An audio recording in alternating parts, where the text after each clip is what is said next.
pilgrimage. By accepting the invitation, I was fighting against all my senses after growing up in the UK and only seeing a war-torn Iraq in the media.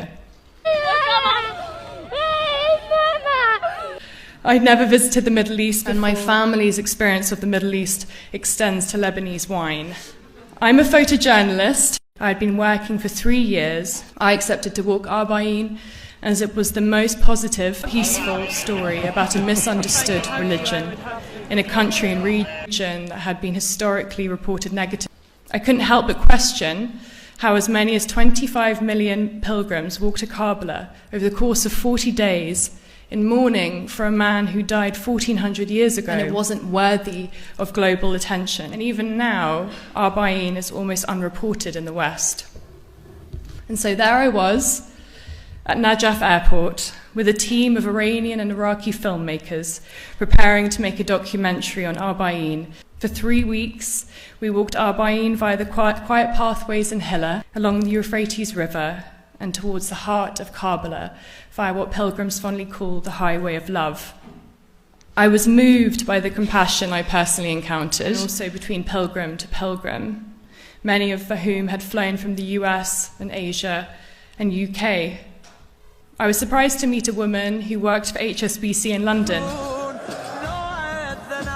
While meandering our way through these date palm forests towards our accommodation for the night, I've been informed that if you stay in the men's mokebs, you'll experience a strong symphony of snoring. But I can tell you in the women's mokebs, you have to be prepared for toddlers poking you awake and the sound of newborn babies crying. And in my case, I had aunties offering me food, readjusting my hijab, and asking me 20 times a day if I was married.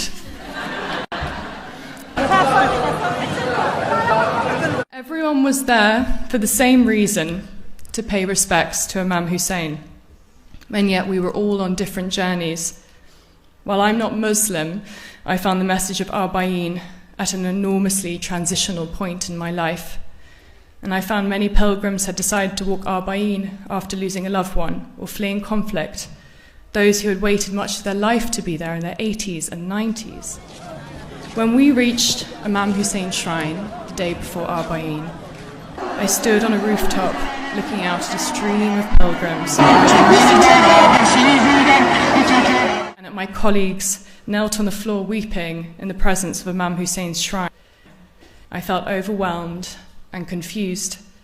How could up to 25 million people walk every year and no one know about it? How could they mourn for Hussein as if he had just died that day? And how could one man unify so many people in one place, and yet so few globally know about it?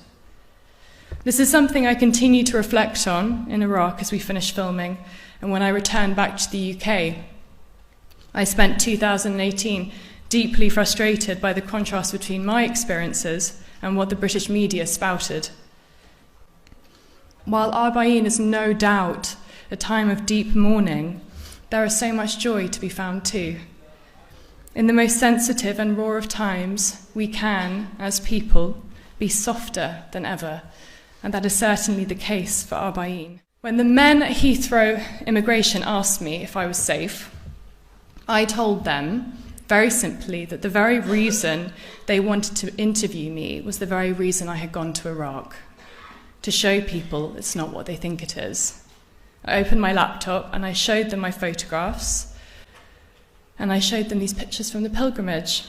They started to ask me about Shia Islam and what Iraq was like, and in that moment, 3 non-Muslim male police officers apologized for making the assumption that I was in danger simply because I'd been in Iraq. We must collectively stand up on the right side of history, up against injustice, just as Imam Hussein did 1,400 years ago. There's no more important message in my life to share than this.